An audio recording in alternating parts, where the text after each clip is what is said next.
સુરતમાંથી ચોંકાવનારી ઘટના સામે આવી છે। વીર નર્મદ યુનિવર્સિટીમાં વિદ્યાર્થીઓ પરીક્ષા દરમિયાન ચોરી કરવા માટે હાઈટેક ગેજેટ્સ અને એઆઈ ટૂલ્સનો ઉપયોગ કરી રહ્યા છે। પ્રાપ્ત માહિતી અનુસાર વિદ્યાર્થીઓ ચેટ જીપીટી અને જેમિની જેવી એપ્લિકેશનનો ઉપયોગ કરીને પરીક્ષામાં ચોરી કરી રહ્યા છે। એક વિદ્યાર્થીની તો કોડિંગ સોલ્યુશન લખવા માટે લાઈવ આવી એપ્લિકેશનનો ઉપયોગ કરીને ચોરી કરી રહી છે।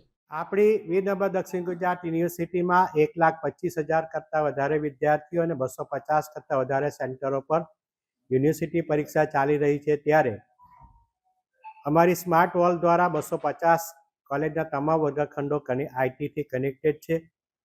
સ્કોડને સૂચના મળતા અને ખંડ સુપરવાઇઝરે એ વિદ્યાર્થીઓની જે હિલચાલ છે એના ઉપરથી બે વિદ્યાર્થીઓ, એક વિદ્યાર્થી અને એક વિદ્યાર્થિનીએ એ સ્માર્ટ વોચથી તેઓ ચેટ જીપીટીથી લાઈવ જવાબો મેળવી રહ્યા હતા અને તે કેસ ચોંકાવનારો સામે આવ્યો છે। આ વિદ્યાર્થીઓ પર નિયમ મુજબ કરતાં ડબલ તેને આર્થિક દંડ પણ કરવામાં આવશે અને આ પ્રકારના electronic gadget, ballpen, electronic ring એ જે પ્રકારના ઇલેક્ટ્રોનિક છે કે જે વાઈફાઈથી કનેક્ટેડ થઈ શકે છે એવા પ્રકારના ઉપકરણો લઈ જવાનો અમે પ્રતિબંધ પણ ફરમાવી રહ્યા છે અને સમય જતાં એક વધારે આર્થિક દંડ કરવાનું પણ વિચારી રહ્યા છે।